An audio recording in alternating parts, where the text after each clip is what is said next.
shortly after the live-action features presentation at D23. The outcome of the Spider-Man drama dominating the genre news lately was made official by both Kevin Feige and Tom Holland.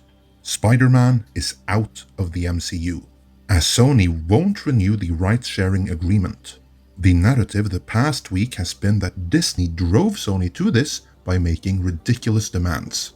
However, a more nuanced picture is now emerging. It could be that Sony never really wanted to renew the deal at all. In this editorial, I will begin by going through the official statements, before covering how Sony might have had more to do with talks breaking down than we've previously been led to believe. Following that, I'll give my take on why Sony might not have wanted to renew the deal.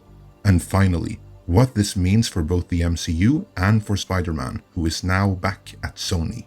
If you like the content of this video and would like more analysis like this, then leave a like, leave a comment, help share, hit subscribe, and smash that bell for notifications of everything we release.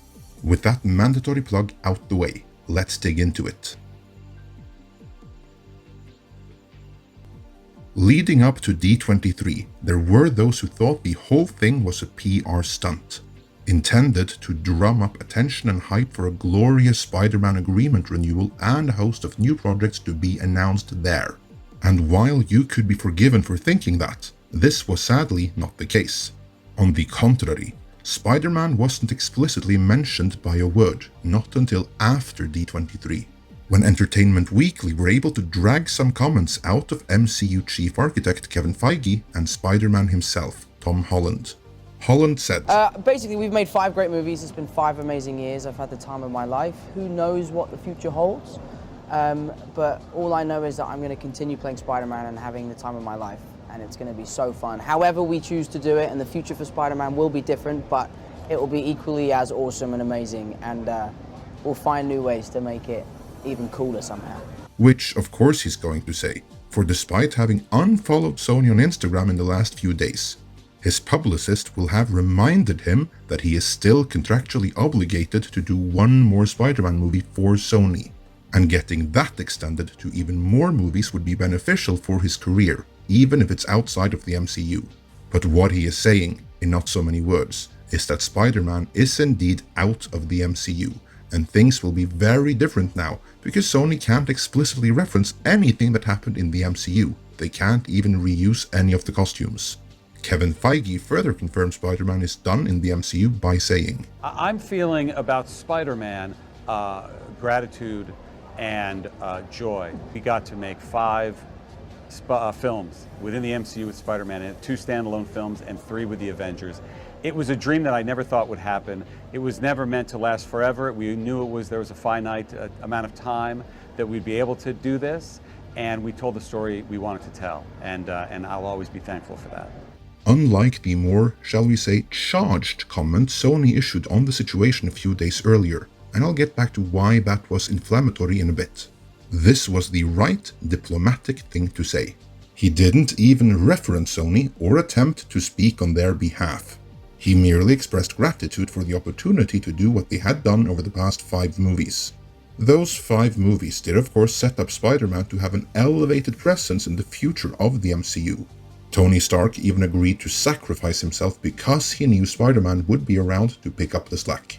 So you can rest assured that Marvel had planned on using Spider-Man in countless projects in the indefinite future. As of the making of this video, that's all gone. But Marvel clearly were counting on the agreement being renewed, which it wasn't. There is of course a theoretical chance that the 2 parties can still come to some agreement, but if I were a betting man, I would not bet much on that happening for 2 reasons.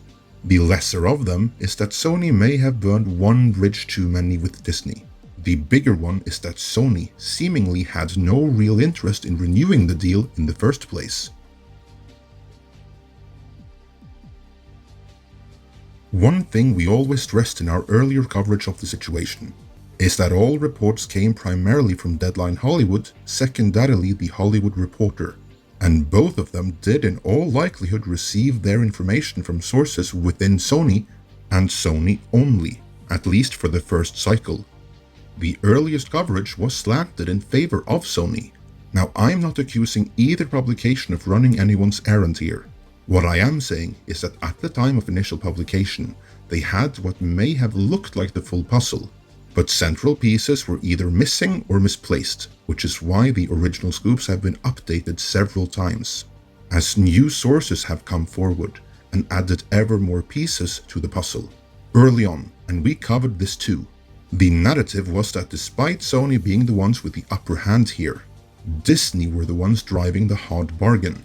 At this time, it was claimed that Sony had offered a 70-30 co-financing split, but that this wasn't good enough for Mickey Mouse, the greedy bastard. Oh no, Disney wanted a 50-50 split, which would mean Sony lost creative control. It was further claimed that Disney didn't want this on just future Spider-Man solo movies, they wanted it on any and all Marvel-branded movies put out by Sony, period. Every pundit agreed that Disney were insane to ask such a thing, and that no executive would have agreed to it. That initial 70-30 split was a great one, and Disney should have accepted that. Since then, however, it has emerged that this was, at the very least in part, a false narrative. In Deadline Hollywood's most recent update, it is implied that Sony never put a 70-30 split on the table. On the contrary, Disney asked for their current co-funding cut of 5% to be increased to 25%, meaning Disney were asking for a 75-25 split, so less than what Sony were previously reported to have offered. More details may still be forthcoming to supplement or even counter some of this, but based on the information provided in the most recent update at the time of making this video, it would appear that Sony did not accept this request for a 75-25 split. However, and this is important, they didn't counter it or negotiate for any other split either. Instead, they left Marvel hanging for 6 months. After those 6 months, which I guess would be after Comic-Con but before D23, is when Disney increased their offer, not demand, but offer, to 50%.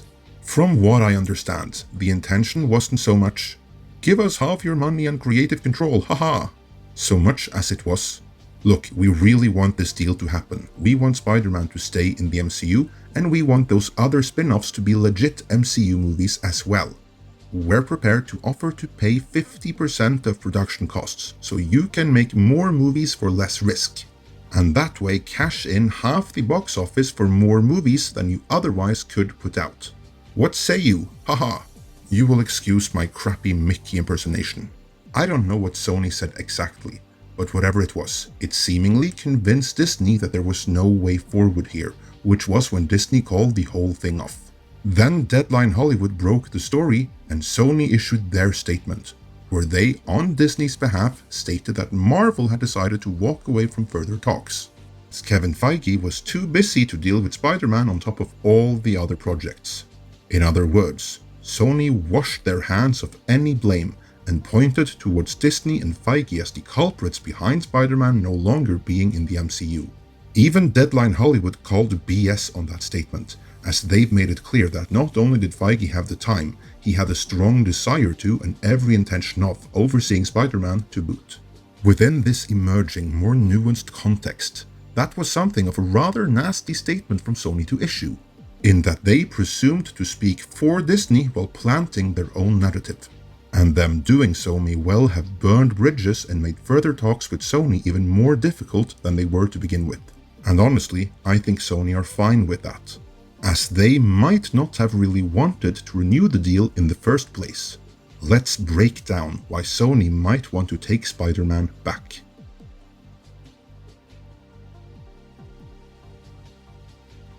If you've seen our earlier reporting on the matter, this should come as no surprise, as there have been indications that Sony have been making preparations to take Spider-Man back from Marvel for the past couple of years now.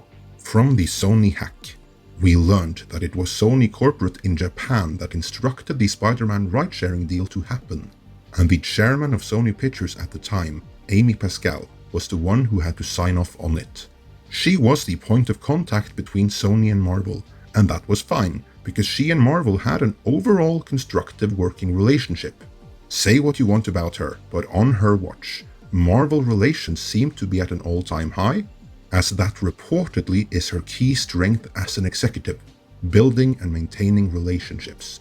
And I do mean that in the business sense of the word. But Pascal is no longer with Sony.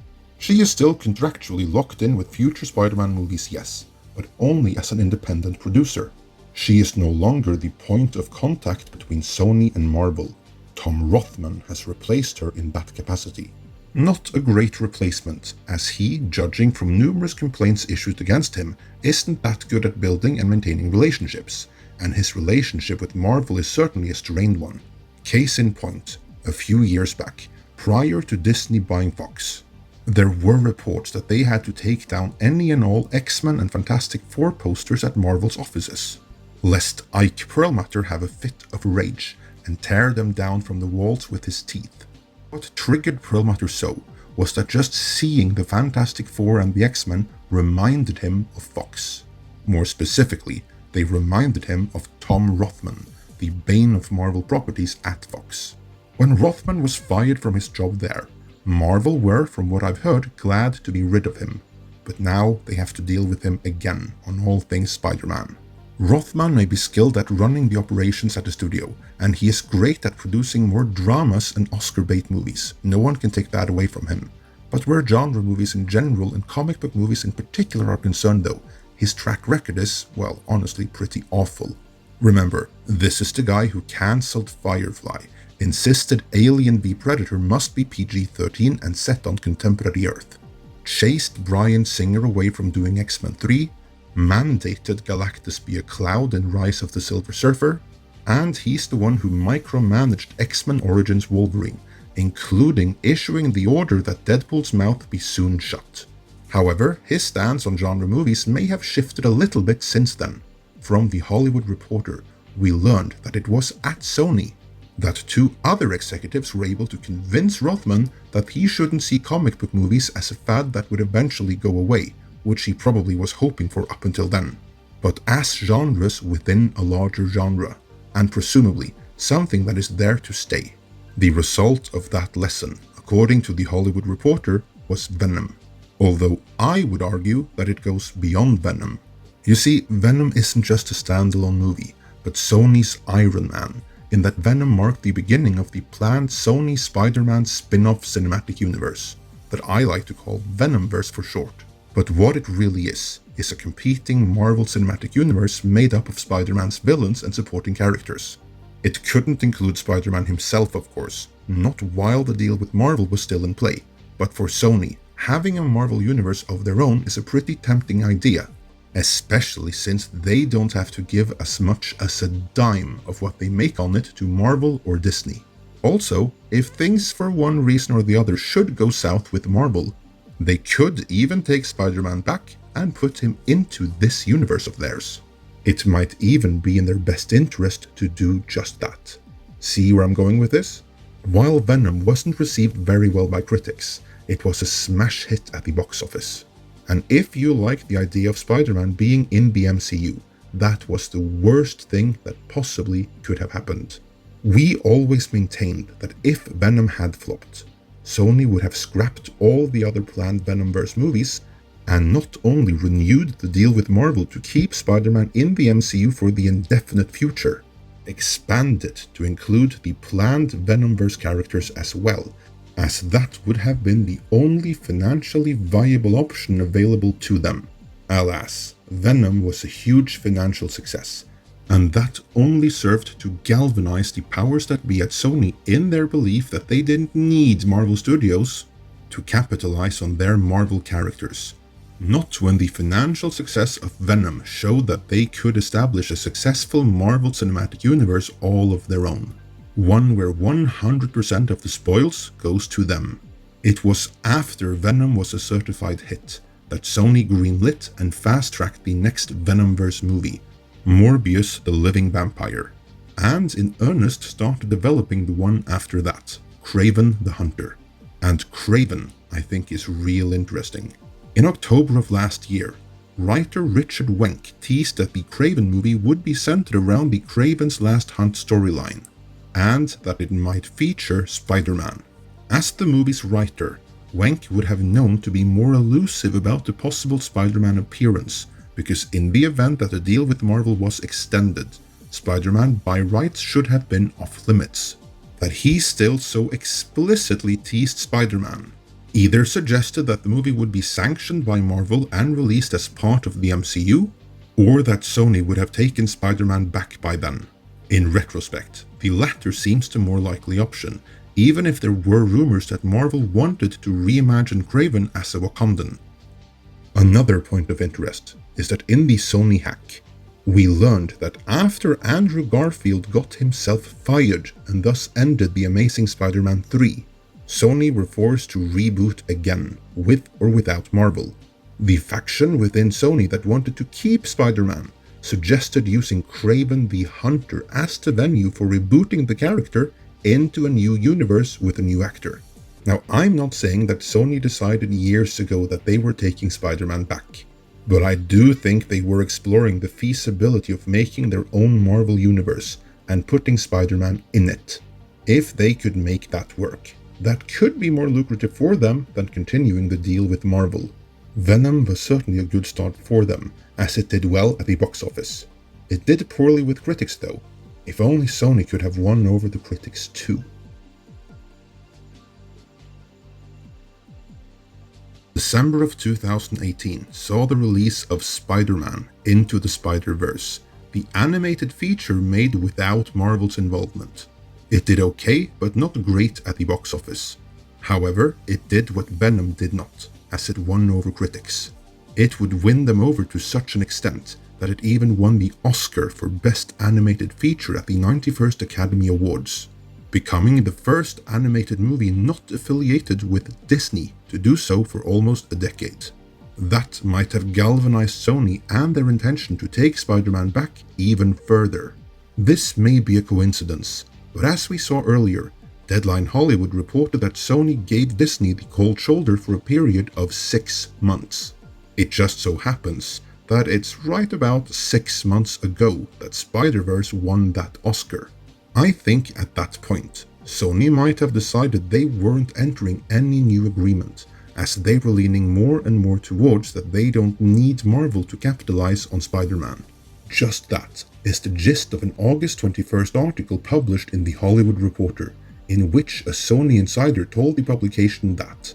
And then there was Phil Lord and Chris Miller's Spider-Man Into the Spider-Verse, the animated film that became one of 2018's critical darlings and won the Best Animated Movie Oscar. The feeling from Sony was that it bounced back to a place where it could strike on its own. Tom, that would be Tom Rothman, is thinking, okay, we've learned everything we need to from Kevin's playbook. We did Venom on our own and we did Spider-Verse. The same article also said the overperformance of Spider-Man Far From Home reinforced both parties' line of thinking. To Disney, that success meant that they shouldn't leave any money behind, which probably made them a tad more greedy than they should be at the negotiating table. But to Sony, that success further affirmed that the Spider-Man brand is now fixed, and they don't need Marvel and Disney anymore. My takeaway from all of this is that Sony were inclined to take Spider-Man back no matter what. The only way they wouldn't was if Disney agreed to something along the lines of the current deal or one that would have been even more favorable to Sony. Should Disney have agreed to that? Maybe they should. It's not like the original deal was a bad one for them, and Sony are the ones that have the upper hand. It'll be interesting to see what Sony will do with Spider-Man now that they've got him.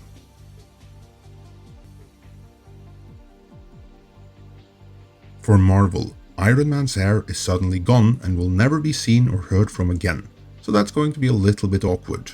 Probably a good thing that wasn't the real Fury and the real Mariah Hill after all, spoiler alert, as that gives more plausible deniability that the events of Far From Home maybe didn't happen. They certainly won't be talked about. Tom Holland still owes Sony one movie, so he'll be their Spider-Man at least one more time. But it'll be different. Sony can't even explicitly reference anything that happened in the last 5 movies. They can't reference Tony Stark, and they can't even recycle any of the suits or anything else. In order to bring Spider-Man into the Venomverse, Sony's competing Marvel universe. A soft reboot is required. From then on out, Spider-Man will be run by the dream team of Tom Rothman, Amy Pascal, and depending on the language of their contracts, Matt Tolmach and Avi Arad. Don't worry though, Rothman is certain they learned everything there is to learn from Kevin Feige, so they got this now. Do you think Spider-Man is in good hands? Let me know how excited you are for Spider-Man being integrated into Sony's Venomverse in the comments.